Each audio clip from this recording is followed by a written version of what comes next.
Hello, everyone, and welcome. This is February 18th, and this is the free recordings from the Hawk Mindset.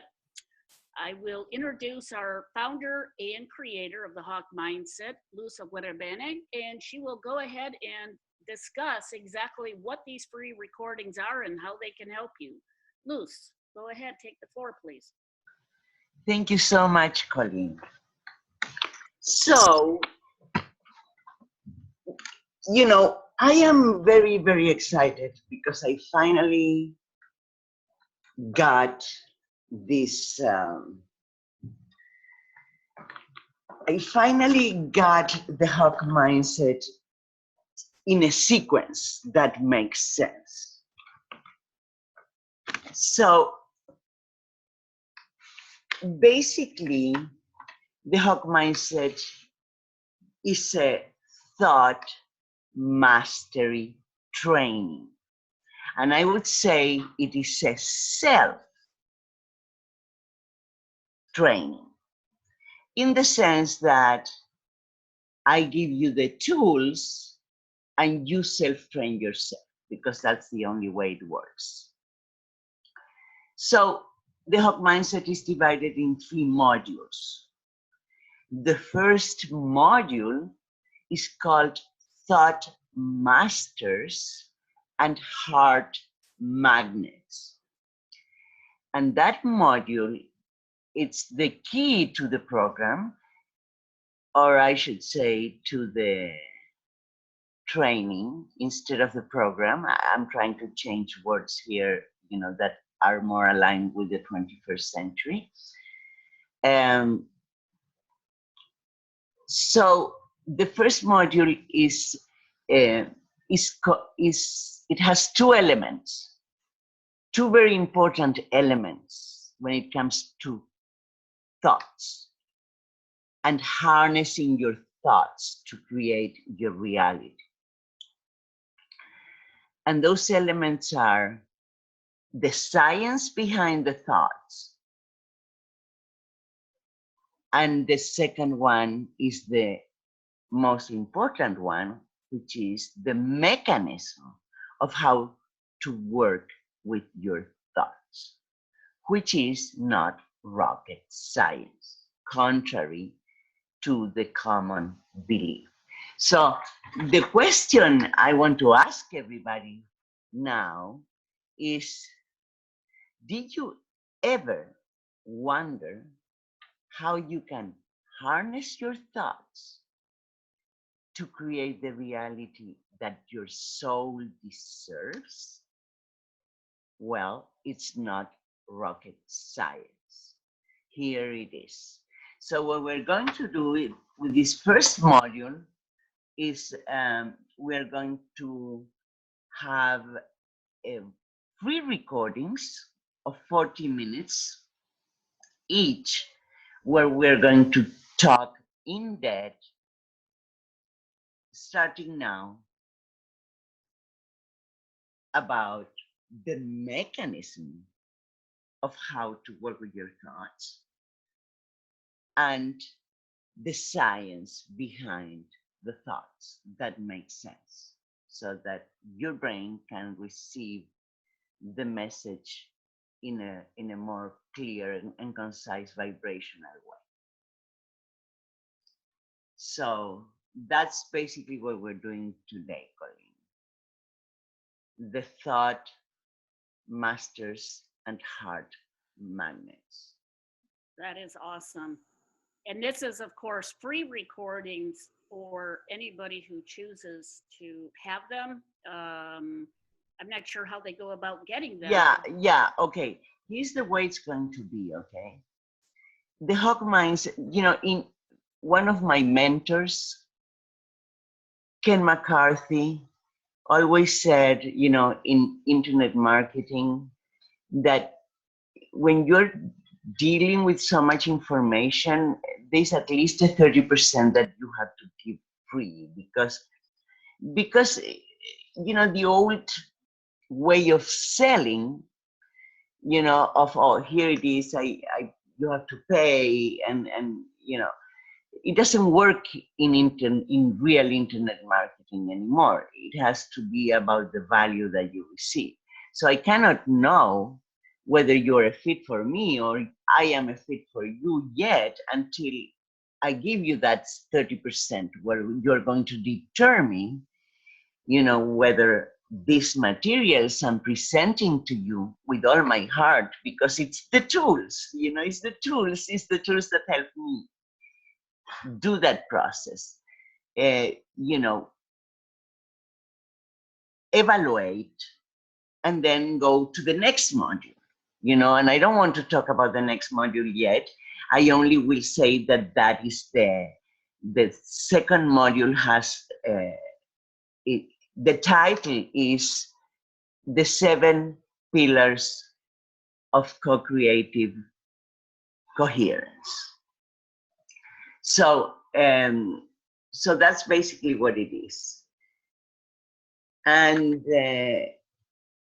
as we were talking about the other day, I would like to start this with how it all started, because usually it's important to know, the origin of things and the root cause of this idea that became the Hawk mindset and the need to help people harness their thoughts to work for them instead of against them. And the idea that it's not rocket science, it's a very simple thing. So going back to the origins, as I was saying the other day,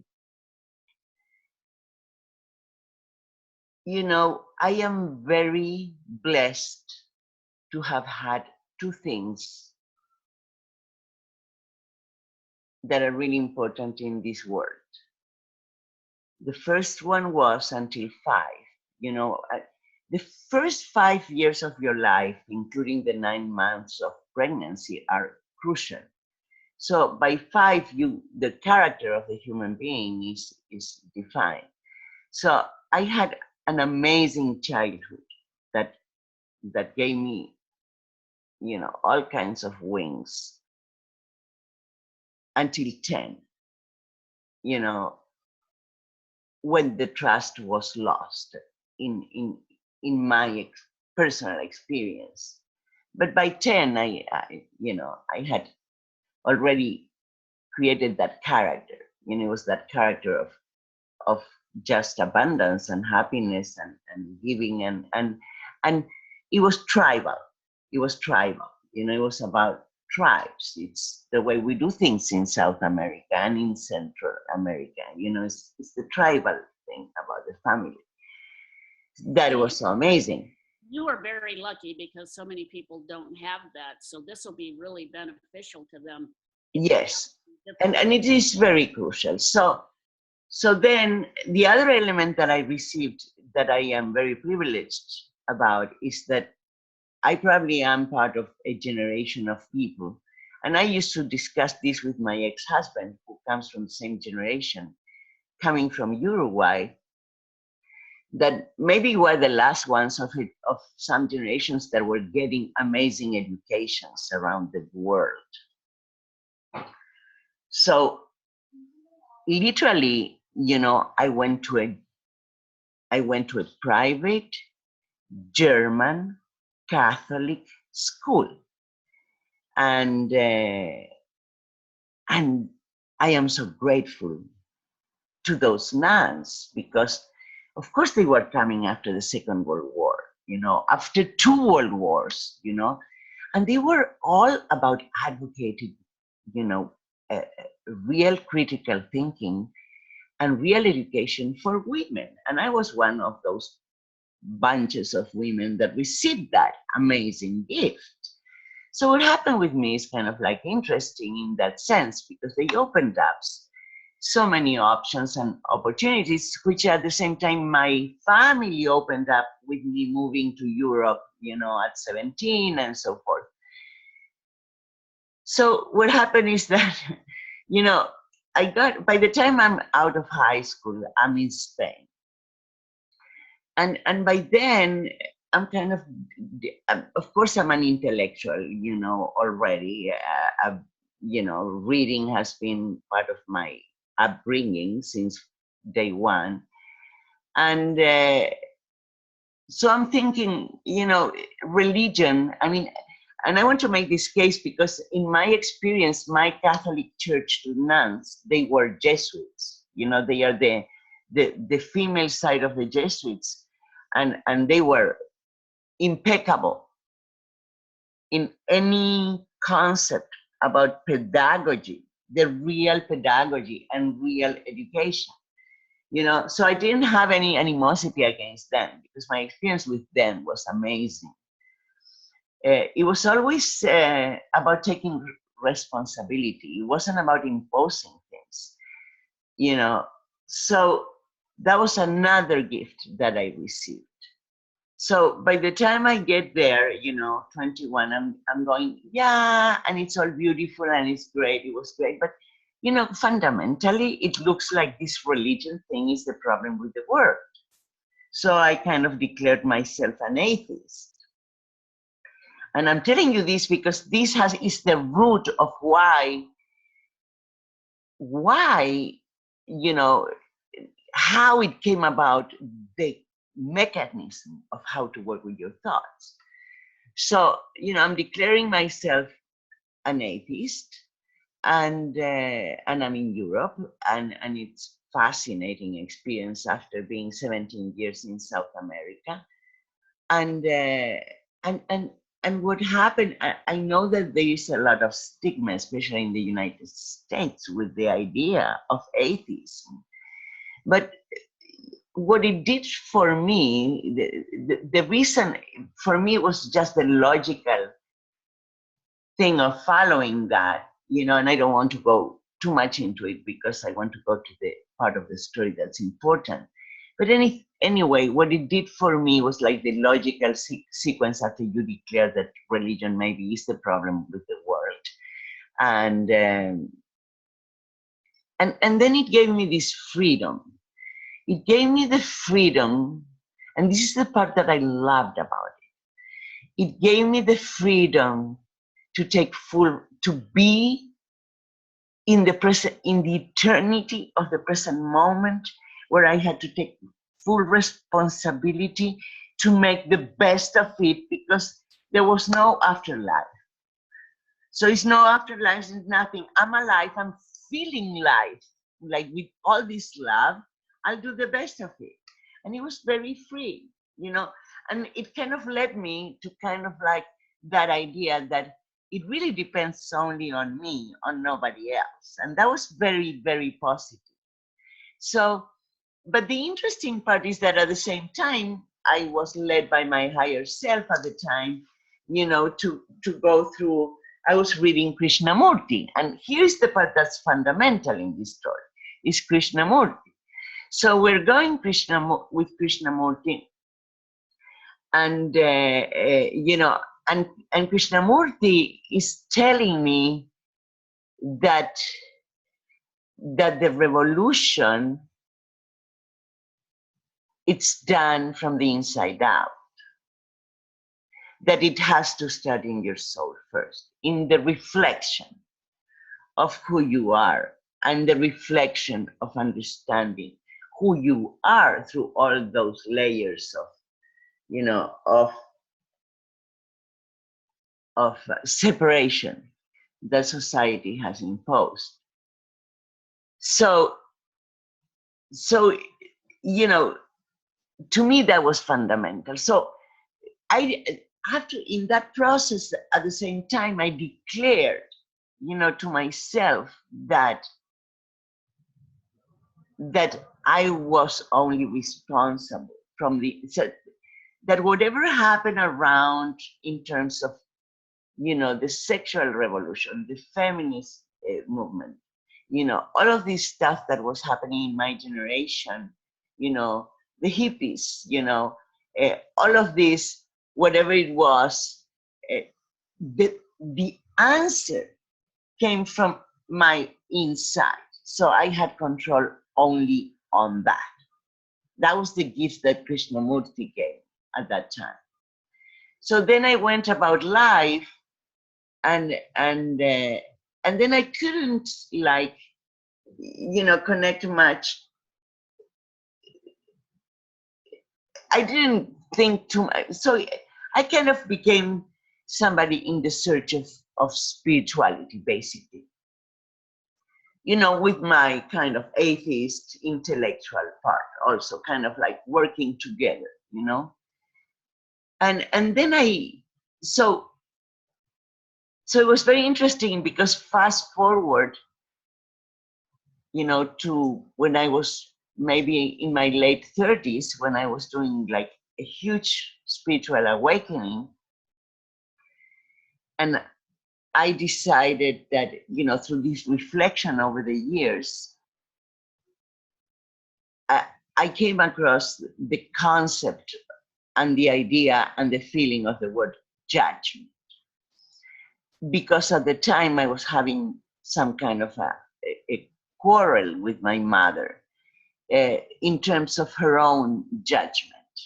And of course, since I was taking decisions upon the needs of my soul, and she was very afraid of those decisions, her judgment came across in a way that literally made me feel that like a punch in the stomach, and like I wanted to die.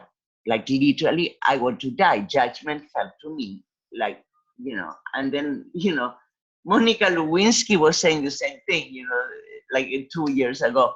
It feels, I mean, nobody like her, can say, oh, judgment feels like a punch in the stomach. So by this journey of self-reflection, I was finding that at so many levels, this is something that my mother made me feel, but at so many levels I had, modeled the behavior of judgment in a way that was different. Of course, I could justify my judgment with, with going, okay, but you're more progressive and more humane and more, and less square-minded or whatever.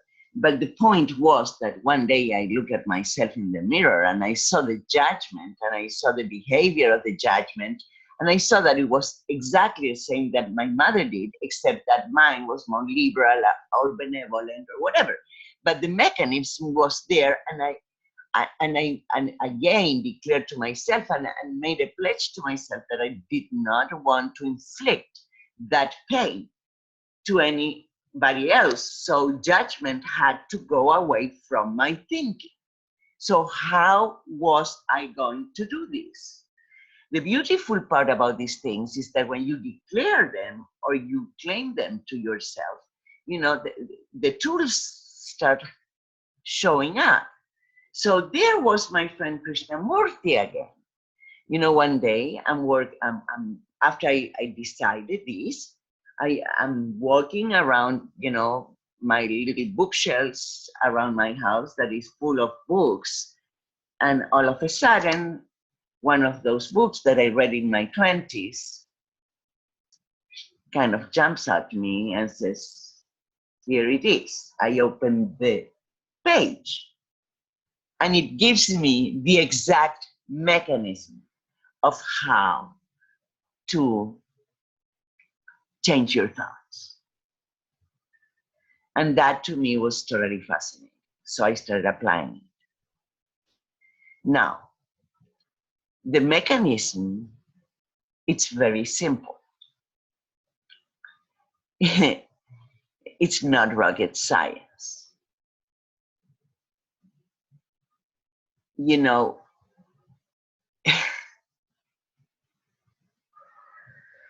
Human beings learn through repetition and unlearn through repetition. Your human brain will take at least 45 days. This was in 2009. would take 45 days in receiving a message to turn it into a belief and a feeling and a behavior. Today, it's something that you can do it in days, in minutes. I mean, it's going so much faster. But what happened with me, with the experience with Krishnamurti, I'm going to go through it with you so that you understand that kind of element of the thoughts. So when you have a thought, let's say it's judgment, right? The first thing, and this is one of the reasons why we call the training the hawk mindset. It's because it was very clear from the beginning that the first step is to monitor your thoughts like a hawk. So, so of course I was compulsive about this, and I was going to give it all my heart and soul, because I knew the key to this was there. So what happens with judgment is that when you start monitoring, when you assign a hawk on your left shoulder,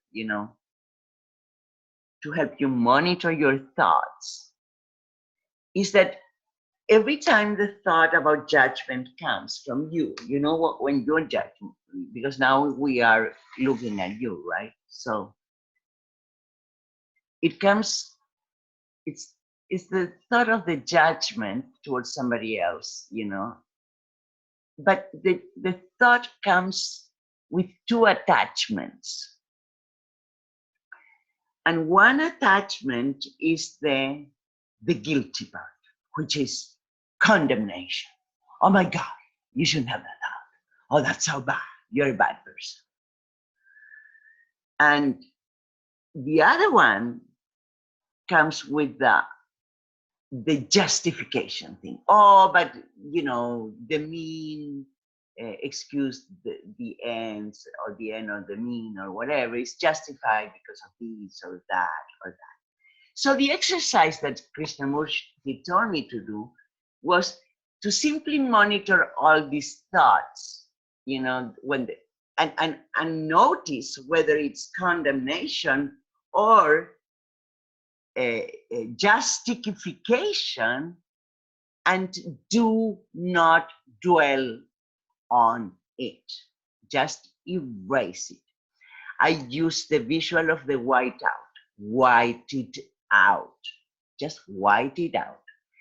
I know sometimes it's difficult because it's attached to a feeling, but when and you don't have to be so like, if one day you cannot white it out and you feel like you want to kind of feel the feeling for a while, it's all good. It's not a problem.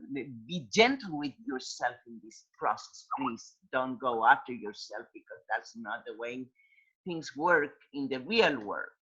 So just, just notice, like, okay, I'm judging this person right now, but I'm justifying it. So I do not give more thread to the justifying. I white it out. Okay, it's not there. Or, oh my God, condemnation. I'm such a bad person. White it out. It's not there. Go to the next time. Another time comes the thought. Again, do the same thing.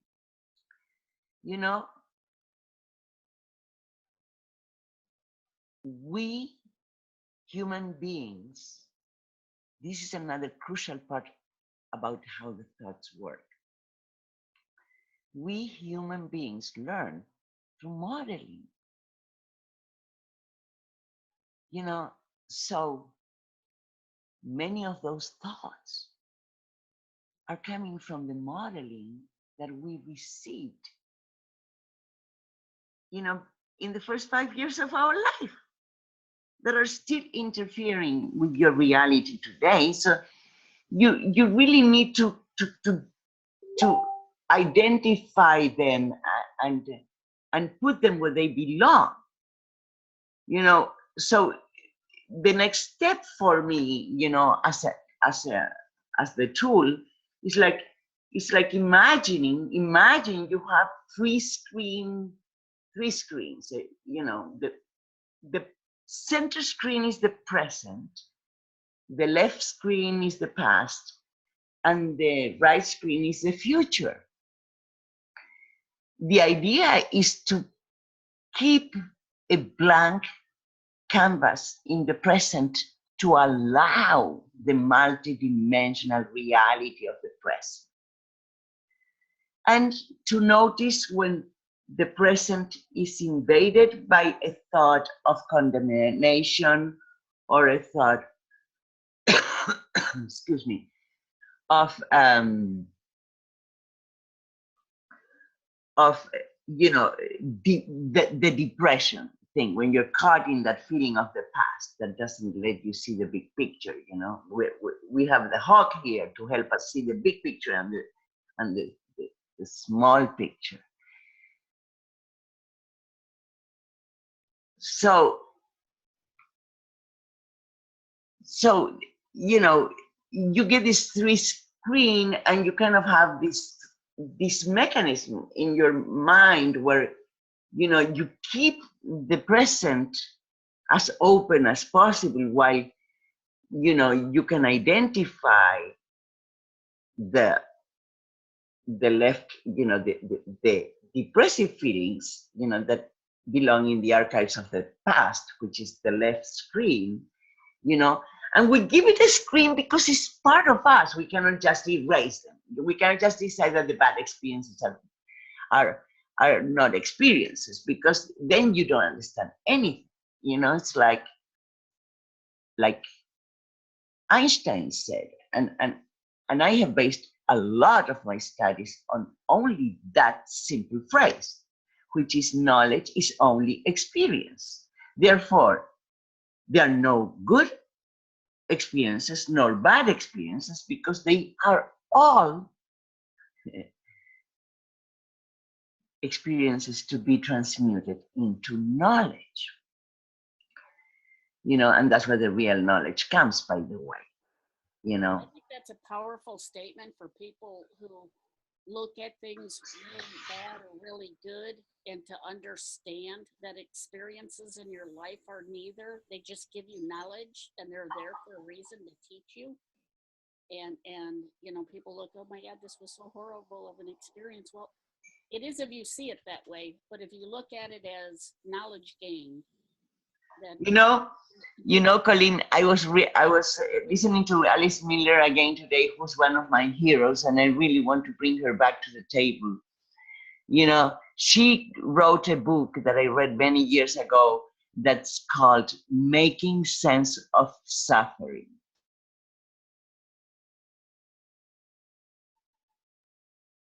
Because that's what it is. that sounds like a good book for people to read. Yeah, and we're going to bring Alice Miller to the Mountain Project, which is the last part of the modules, which is, you know, the restoring the emotional integrity of the inner child, basically. Anyway, so going back to our thoughts and our system that we're creating in our minds, you know, it's very simple. You know, the left screen is going to hold the things from the past, and the right screen is going to hold the anxiety for the future. That's the fear that doesn't allow things to fall into place in a trusting manner. You know, because we're going from control to trust. So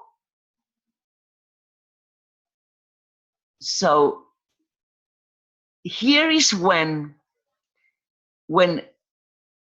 I realized that it was really important not only to create a visionary team, but also to create an internal visionary team.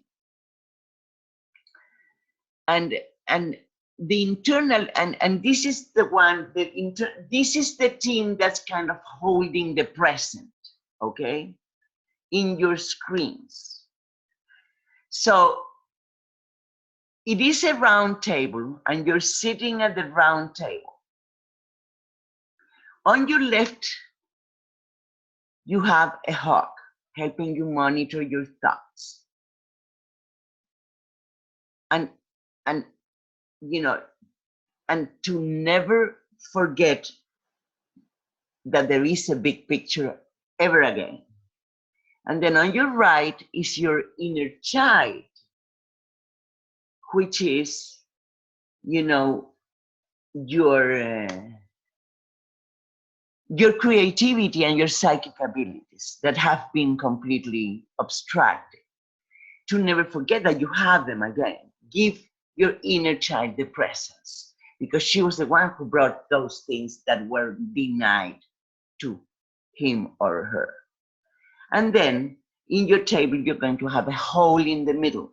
And the hole in the middle is going to be your higher self that's been guiding you all along through good and bad experiences. And that higher self is the one that's connecting you with the hypercommunication with the universe and to the center of the earth. And then at that round table, you're going to filter those thoughts and those people that come from the past and the future. And around that table, you're going to be sitting with, the ascended masters that are talking to you, your ancestors, your grandma, your father, all of those people that passed away that are opening a channel to guide you in this great process. And the way this table is going to work is that it's not going to be like, it's going to be kind of like a forum where people come and go, so whoever sits at that moment, is kind of in your heart. It's that round table where you have everything, all the guidance that you need. And not only that, but excuse me, but you're going to your mother, who maybe abused you in ways that she didn't, because basically she was doing the best she could with what she had. This is why it's so ridiculous to blame or to do guilt or blame, because everybody's doing the best they can with what they have. And to feel guilty for not having enough of what enough tools is kind of like the ultimate trap, in stupidity, and we fall for it. So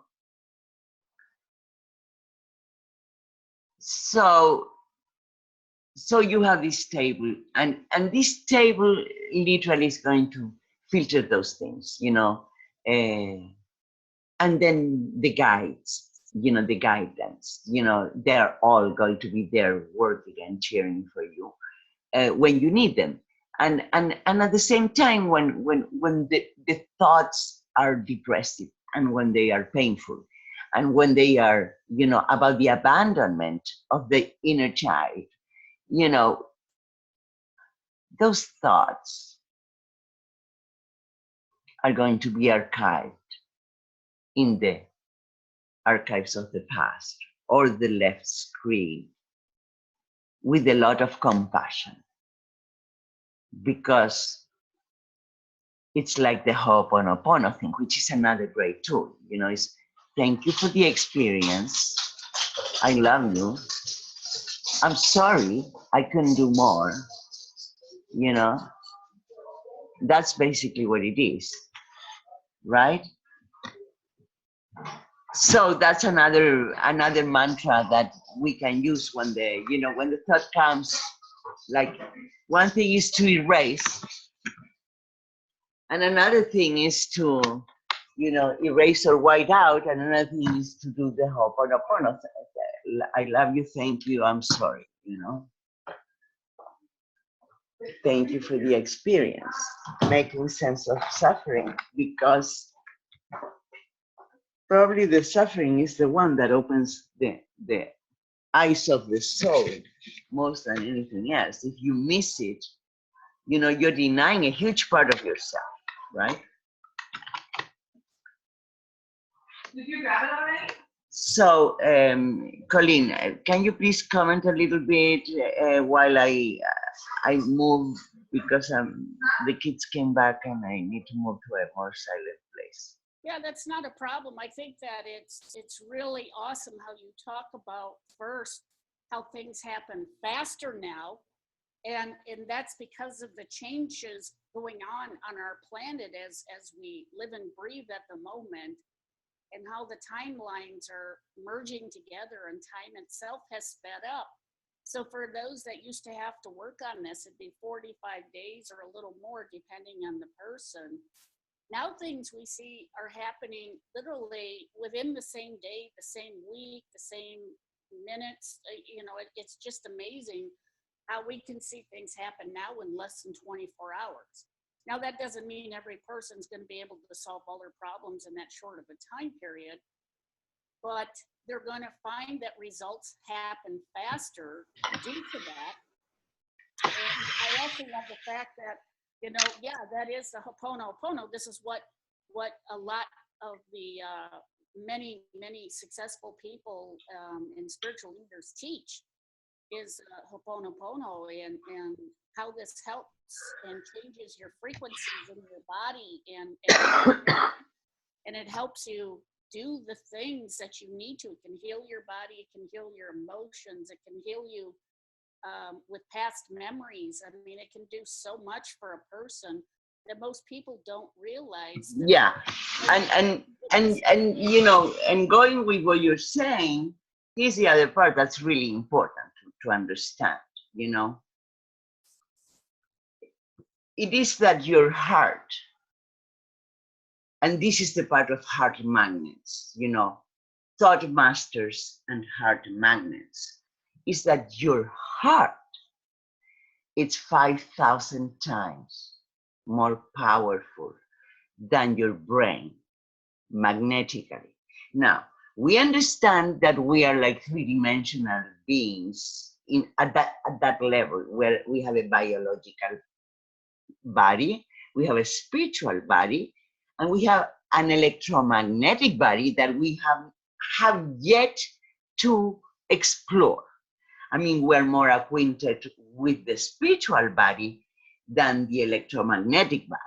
And the reality is that your heart is 5,000 times more powerful than your brain in a world that's pretending that the heart doesn't exist. Yes, and they also tell you that your brain is the most powerful, when in essence they don't realize that that is basically a falsity. Nobody really just knows how much more powerful the heart is, and why we tell people to think not to use your thoughts, but you use your heart to guide you. And I mean, they don't realize how powerful the heart is. I mean, yeah. And literally, you know, what I wanted to say before that I didn't finish with my experience with eliminating judgment from my thoughts is what you were saying just now, Colleen, is the time. At the time, I think it was in the 80s. Well, you know, at the time, it took me 6 months to get there. 6 months. And let me tell you, it was, and we were talking about this the other day, and it was one of the most fascinating experiences of my life. It was like one day the thought came and it didn't have attachments. It did not have any attachment. No condemnation, no what the hell are you doing, no anything, no it's something wrong with you. And on the other hand, no justification, oh, you did it because of this or that, well, it's okay, you know, I mean, you don't have to justify things when you do them from the heart. You don't need justification, you just do them, right?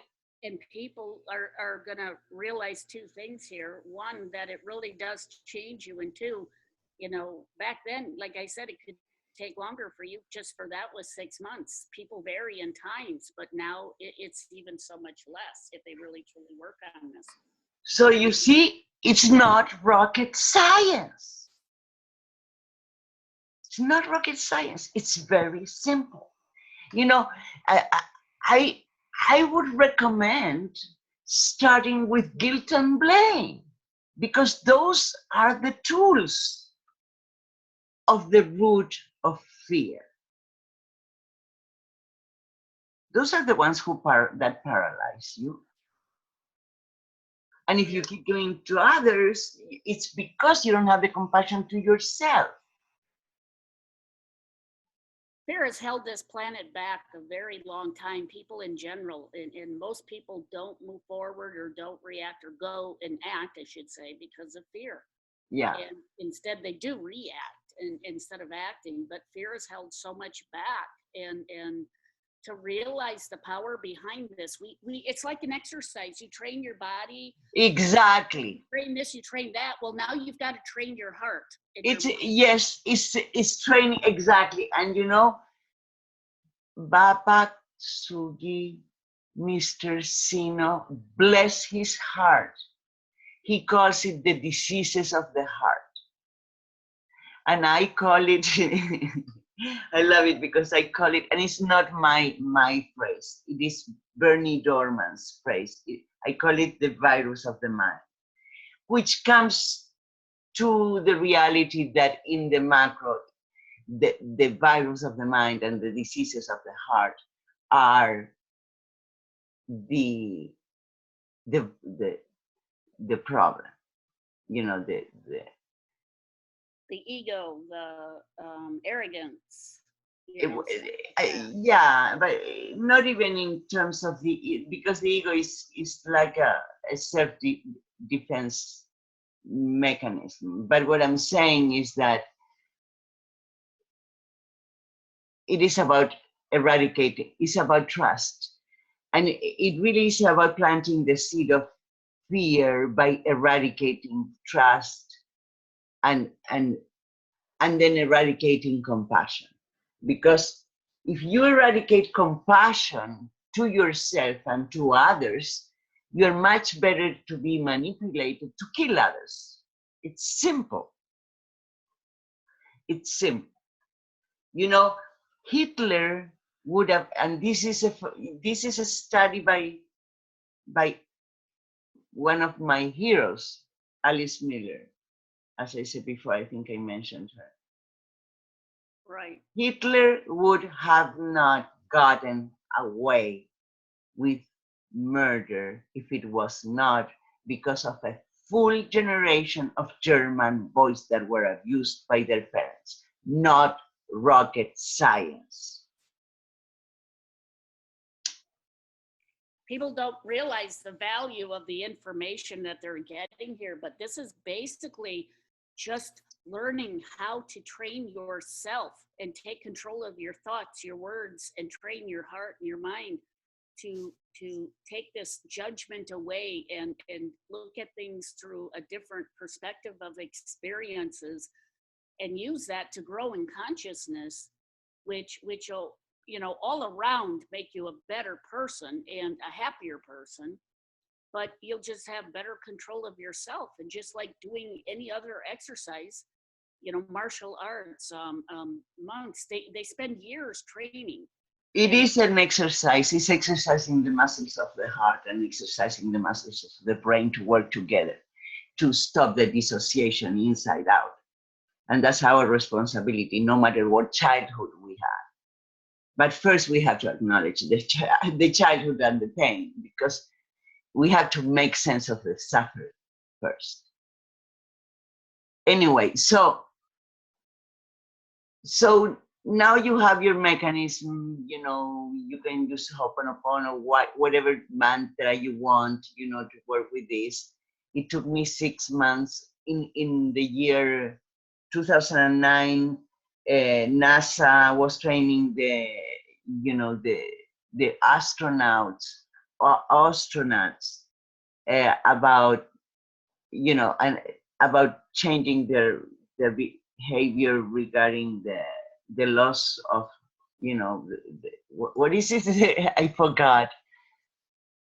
The astronauts. Yeah, well, they train them, For the to loss change of the gravity, for gravity. Yes, so and they found that at that time it was taking 45 days. Now, and as I said, and as you said, now it's taking much less. So the other thing I wanted to touch on, it's that I mentioned duality as being the problem in the world in general, because you cannot separate the macro with the micro. We have our inner child with the hawk, making sure that each one is there here, Right.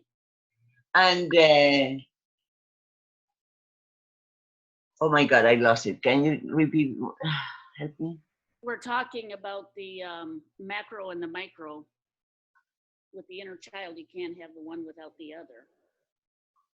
Yeah, I just love the idea of that. So now I was talking about the word,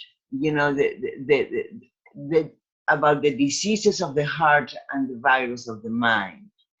That both of them were what I used to call originally, which was duality. Being the fear, the seed of fear, being the seed that creates all of this. And somebody asked me one day, and I'm so grateful. They said, "So how do you define duality?" And I said, "You know what? I think the best way to do," and it came out of it came out from the hypercommunication. I said, I think the best way to define duality is to tell the story of the little 8-year-old with the shaman, asking the shaman, "So can you explain to me why human beings are always fighting with each other and killing each other?" And the shaman said, "Because they have two wolves inside of them. One is the love wolf, and the other one is the fear wolf. And both of them are always fighting with each other." And the child asked, "So, which one wins?" And the shaman answered, "The one you feed the most." And this is the exact same thing we're talking about, working with your thoughts. We're feeding the thoughts that are originally yours. And we're archiving the thoughts that come from the past and from other parts of your personality. And now we're thanking them, they're thanking them for the experience. We make peace with them. We make sense of the suffering because their suffering was modeled by somebody else. They didn't know any better, literally. But that doesn't mean that you don't feel what you feel. And by coming to terms with the reality that you feel what you feel is when you can transcend that and transmute it into knowledge. And there's no other knowledge other than the experience transmuted into knowledge. No doubt. And that in itself is very powerful. What wolf do you feed, Yeah. Very powerful. So I have, that's the other part of it.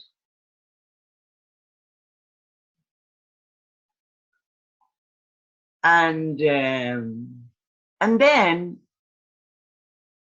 I always wanted to create something that was kind of designed for the left thinkers, you know, for whistleblowers, for, you know, veterans, for people who would,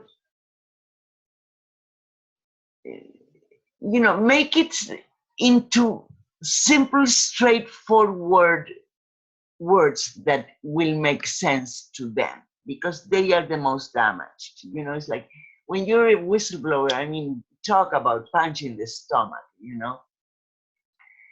So I wanted it to be something very, very straightforward, and it had to do with the vibration of the words and the frequencies, and that's fundamental. So now we find out, because, you know, there's one thing, my personal experience throughout my entire life,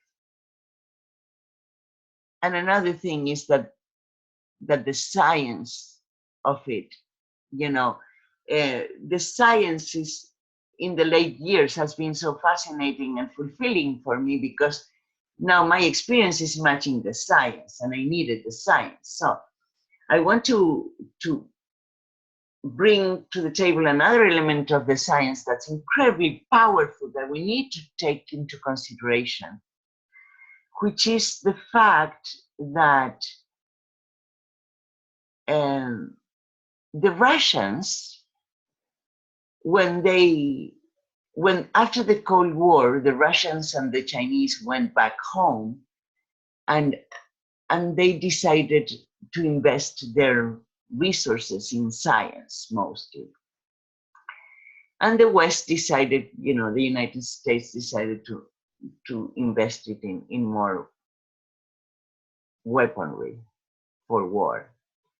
So one of these studies that the Russians did, it's one that is totally fascinating to me, because they put together, you know, a bunch of psychologists, psychiatrists, linguists, you know, all kinds of scientists. And they got them into a task force to study what we call in the West the 90% junk DNA. You know, biologists, you know, neurologists, all of it. So they did this, and to me it's the most fascinating thing, because I can never imagine that, you know, we as a society swallow the idea that, oh, you know, yeah, we're operating on 10% of our potentiality. Oh, but 90% is junk. You know, I can't believe that nobody made the protest of the century with that one. You know, me personally, it's like, how do we let that happen? You know. Well, the sad part is people just sit back and accept it as truth. I mean, your body is, there's nothing junk about it. Everything's there for a purpose, you know, in the place. And if you're not accessing it or not using what you should, you know, that's on you. But I mean, just because a scientist or government tells you it's junk DNA doesn't mean it is. I mean, of course, exactly. But here's the part that they found, which is the most fascinating thing, Colleen. I mean, every time I think about it, it makes me so happy. They found, first of all, that we all have the syntax of all the languages of the world in our DNA, which means that we didn't create language, but we remember language.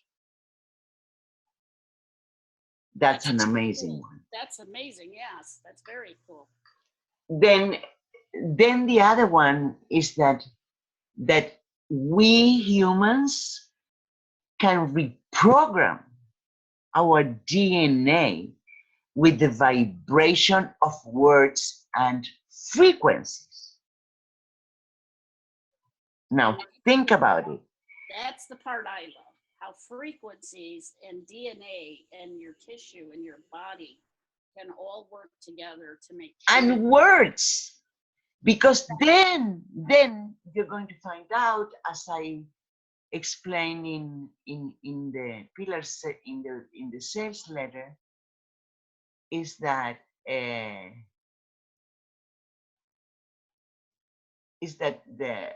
what was it,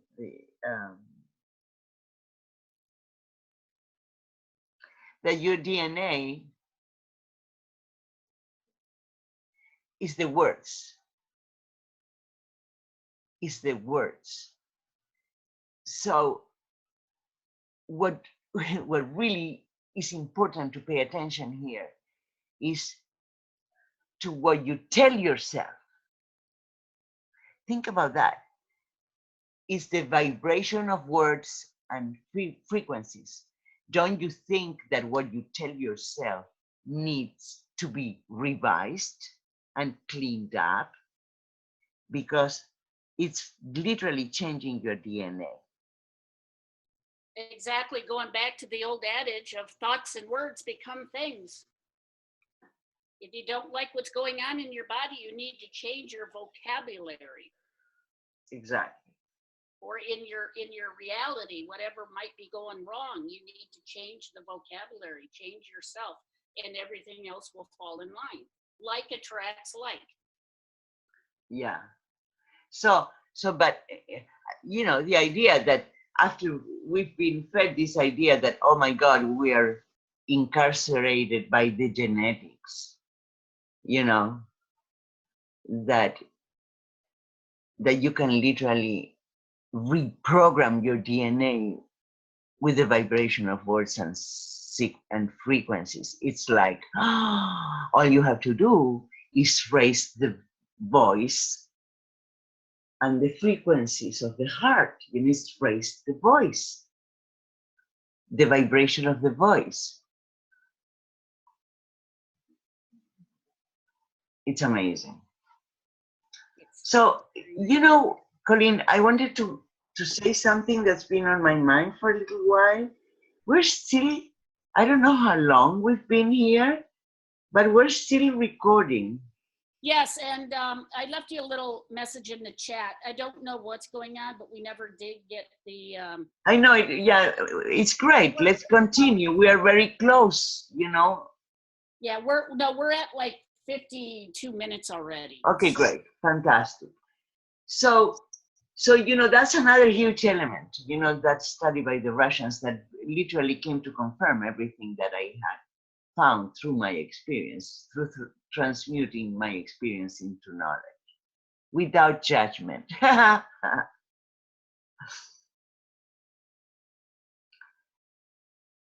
So the other part of it is that we did not discuss. We discussed about the magnet of the heart, the magnetical part, but it's the electrical part, which is also that your heart is electrically 100,000 more times powerful than your brain. So obviously, we're not using our 90% DNA, which in so many ways requires the story of the ants. You know, it requires the other thing that they found, for instance, you know, all these models that we have in the world right now.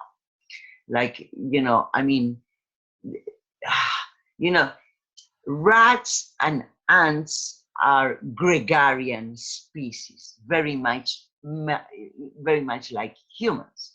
You know, ants are not mammals, are insects. You know, rats are closer because they are mammals, but they are gregarious.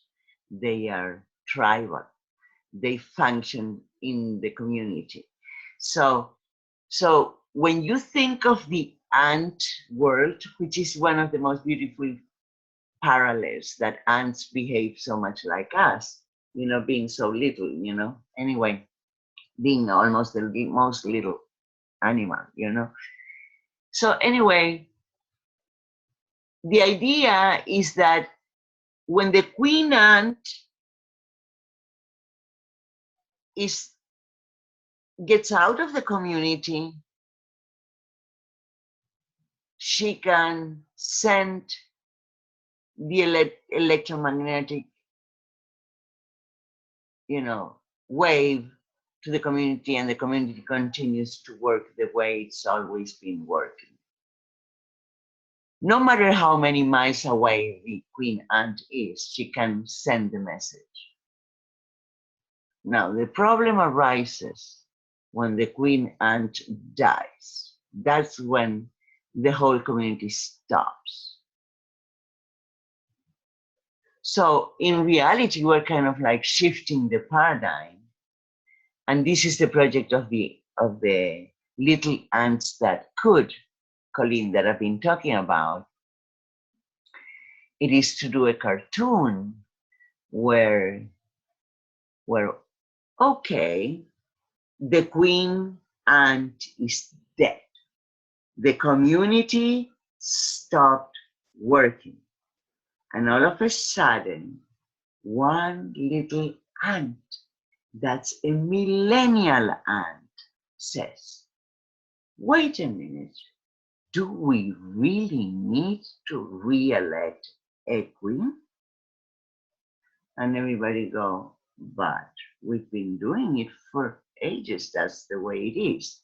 And he says, well, if we have access to the 90% junk DNA, which is the same electromagnetic field, because it turns out, and this is the part that's most important, the other part that they found out with this is that the black holes in the universe are the data, and the black holes around the nucleus of each one of our souls has the exact same chemical and physical formation, which means that if we connect to the black holes in the nucleus of our soul, we can connect to the data in the universe. And we are doing something that they call the hypercommunication. And this is what I've been exercising for a long time. And it's not that difficult once you have your internal visionary team, your hub, your child, and you're putting your stuff in order, and you're restoring trust, mainly.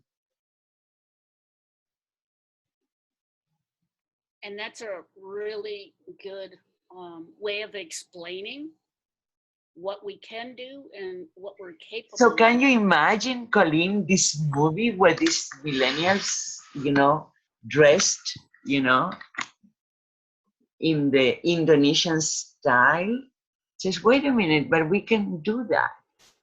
What if we access that and then we don't need a queen because we all become queens and kings? Exactly. Self-governance. Exactly. We don't need people above telling us what to do and how to And live. all we have to do is go into the 90% junk DNA. Exactly. All that stuff they said was useless, so we wouldn't access it. We was access it. That's the project of the little ants that Mario will be the executive producer, and I'm working on, and I can't wait, because we have already the cartoonist. And actually, believe it or not, during the time I was in Mexico, I went to Tapalpa, to this little town, magic town, and we didn't have Wi-Fi, and we were in the mountain, and we had a lake. But we watched some movies, and one of the choices was the movie Ants, the old movie. And I've been having this vision about the Ants movie for a long time. And I actually remember watching the movie Ants 1 or 2 times and going, oh my God, this movie is amazing. But we watched it as a family that night, and it was so magical. Everybody was totally drawn to it, in a way that was bigger than life. And And then I thought to myself, oh, that's perfect. We totally need to locate the producer of ants, to do the second part. So if you have the opportunity to watch it again, watch it, because we're doing the second part. So Mario came right after, and I'm going, but who am I going to? So I went back because Kimmery's niece is the cartoonist, and we've been holding this vision for a long time, and and I'm going, who's going to come to help me, manifest this? And then Mario is an executive producer, and he can totally do that. So that's the idea. The idea is for all of us to self-govern ourselves, and and one of the, talking about the ascended masters, for me, I mean, around my table, Albert Einstein is most of the time, and Galileo Galilei is along. He's there all the time to remind me that man cannot teach man anything, only help him find the answers within, because the answers are within them. So that's why I call this a self-training, because the answers, all I'm doing is like giving you tools to find the answers within you. And I cannot attempt, or not even dare or intend to attempt to do anything, excuse me, more than that. Because all the answers are within each person. And when you listen to people, you find in coaching that all you have to do is listen, because it's so beautiful how they themselves bring back the answers. And that's where our new paradigm is going. The old used to say, we'll teach you what to think and do and how to act. And the new paradigm is, you're all very capable of doing this for yourself. You're all spiritual beings. You're all little gods. You don't need somebody to tell you and teach you. You need to do it. Nobody can teach you. If you refuse to learn, then you're not being taught. They can only show you through modeling and give you the tools for you to do it yourself. And exactly. that's what we're doing here. Yeah, exactly. That's exactly that. And then, the plan is, we're going to release this tape, this recording, for people to get the tools. And we're going to offer in the beginning our famous session. If anybody want to go a step further and expedite the process, which is a 1-on-3 session, which is yourself with 2 coaches, because I am a firm believer of the number 3 and 6 and more, because that's where the community starts. And I think that a session where you want to identify things that are important to you, and go through this journey now that you have the tools, so it's 3 of us that are coaching. You can have a session with 2 of us, at the same time, of 1.5 to 2 hours, to, if so you need. And that is a tremendous offer. I know that in the past, you and I and many others before us would pay thousands and thousands of dollars to get the training we want, and we'd have to do it with just one person, one coach, one perspective. And here we get that, that triad going on, and you're getting Yes. coaches. The number 3 is powerful. You're not just seeing one, you're seeing multiple. And when you take that one person and you multiply it, now we're up to a 6 and 18 and so on and so forth. There's so much possibility with that. Yeah, Bernie Dorman says that this is a little mastermind all about you, all about you, focusing on you. And Bernie Dorman says that when you do a mastermind, you multiply each person amounts to 6 minds, 6 people. So it's 18 people. So it's 18 people focusing on you, which is something that we need. You know, we need people to focus on you, you know. Right. And, you know, and that's powerful. And that's an offer that I know nobody else out there is offering to anybody. I know that, you know, like I said, we would have paid thousands just for one coach, Yeah. and for an hour or a 1-day intensive. And what we're offering is so much more, because we want to help people. Yeah. We want to get the new paradigm going. We want to get them past whatever's holding them up. And this is just an offer they're not going to find anywhere else. It's unprecedented. Nobody else will do this. And we have a different reason for doing it. We want to help humanity get going and get changed and move forward in a positive way. And it's not rocket science. Exactly. It's simplicity, but it's hidden simplicity.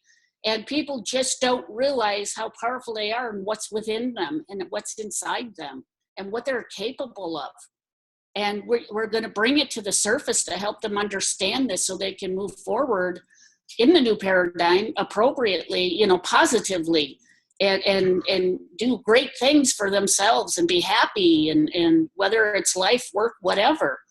You know, this is just something that, you know, if I were these people, I'd be jumping on top of this right now. I'd be the first one doing that email or picking up that Skype or whatever and contacting. And, you know, there's 3 of us coaching, and you can have any 2 of us, and you know, that kind of a mind, you know, coordination group together session, you're just not going to get anywhere else.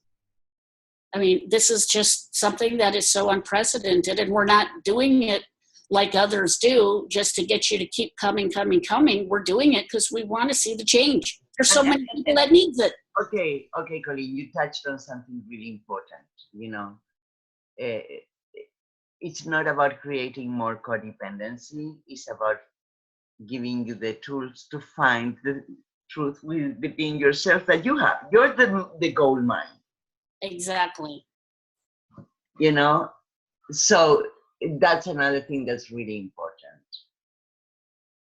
That that's the way it works, because we need to restore the law of one, because literally our full potential, that's the catch-22, our full potential cannot be achieved out of the law of one. So it's really important, the vibration of the words that you're using, especially with yourself, if you think about it. Simple. It's so simple.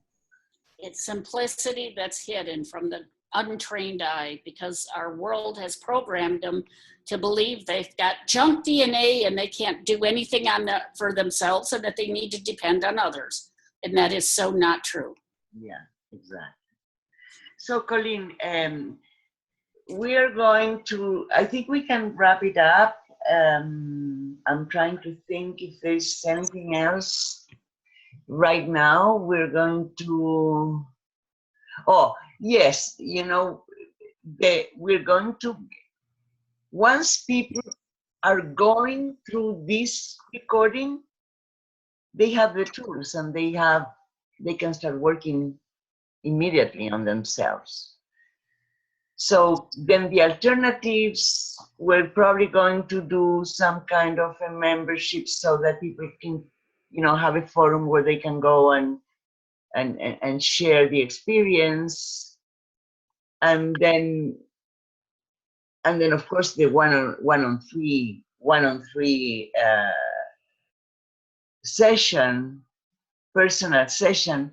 But then after that, we're going to start, and I want just to announce that, you know, as the next step, the 7 pillars of co-creative coherence, which we're going to do actually in a forum, and in an open forum that everybody can participate.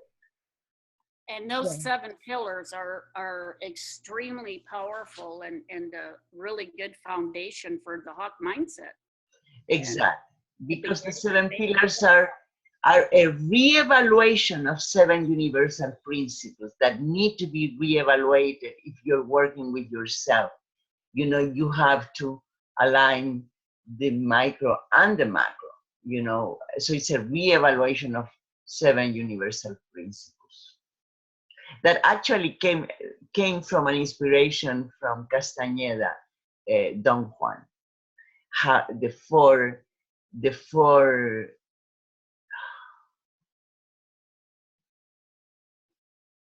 it's the 4 agreements to become a man of knowledge.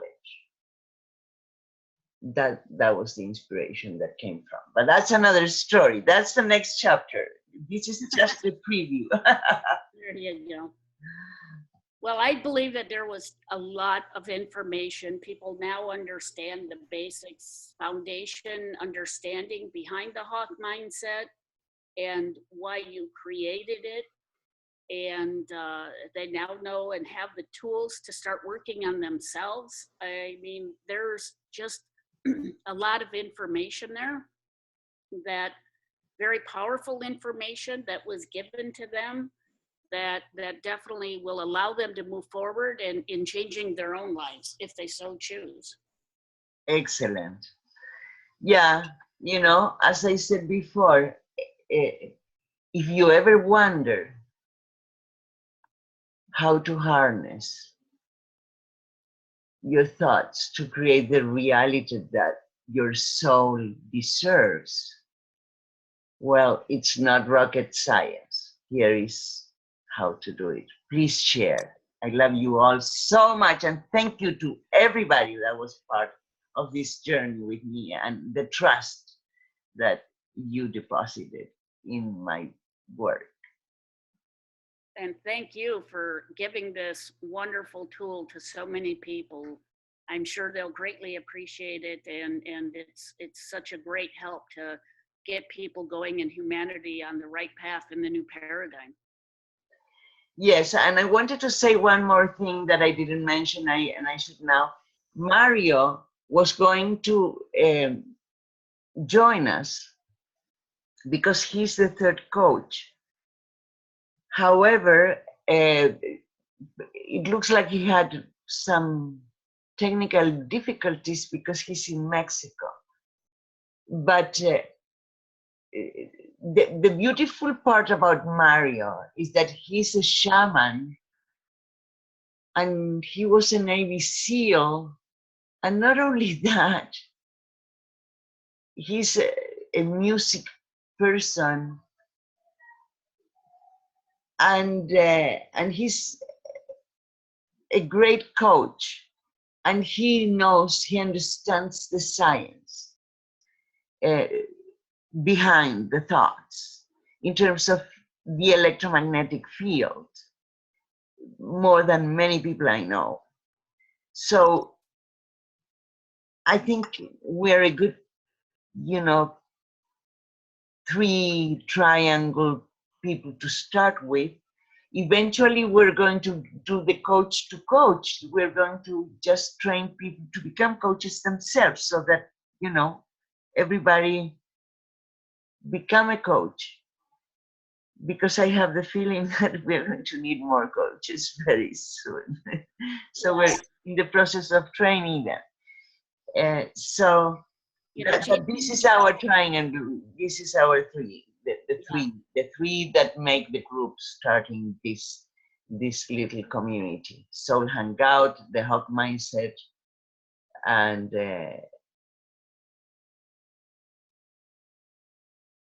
you know, changing the world's going to take a lot of people. There's 7.5 billion people on this planet that need some help. I should say, you know, as last words, that my friend Michelle at some point, you know, when somebody in Egypt wanted me to come and, you know, teach, no, I hate to say the word teach, to share this information, she said, "What? So what's the name? You know, what's the name?" And I'm going, "Oh my God, I don't have a name." You know, so I call Michelle, and Michelle goes, "Well, Luz, you know, the first thing you say to your clients every time you take a client is now you have to assign a hug to to monitor your thoughts. So it should be the hug mindset. That's the story. Well, I am honored to be a part of this. I know that it will go like wildfire when people realize that they can have their own power and take their power back and realize that there's no junk DNA and how powerful the heart is compared to the mind. I mean, they're always telling you how powerful the mind is. It's not, it's the heart. And And how powerful it is to have them work in association instead of dissociation. exactly. I mean, it's going to be very huge and very powerful, and I'm honored to be a part of this. It's going to be a wonderful journey all the way around, watching all these people transform their own lives, giving them the tools they need to do it. Thank you so much, Colleen. So I think we can leave it at that for now. And we'll keep you posted. Very soon you're going to see this recording dispersed everywhere. And please, please share, share, share. That would be awesome. And thank you all for coming and showing up and listening to this audio video. I hope that it helps you in some way and you can help begin the change on this planet. Amen. Aho. Wow. Well, with that, let's just go ahead and call it a day in the recording, and we'll all go from there. Okay. Thank you so much, Colleen. Thank you. Talk to you.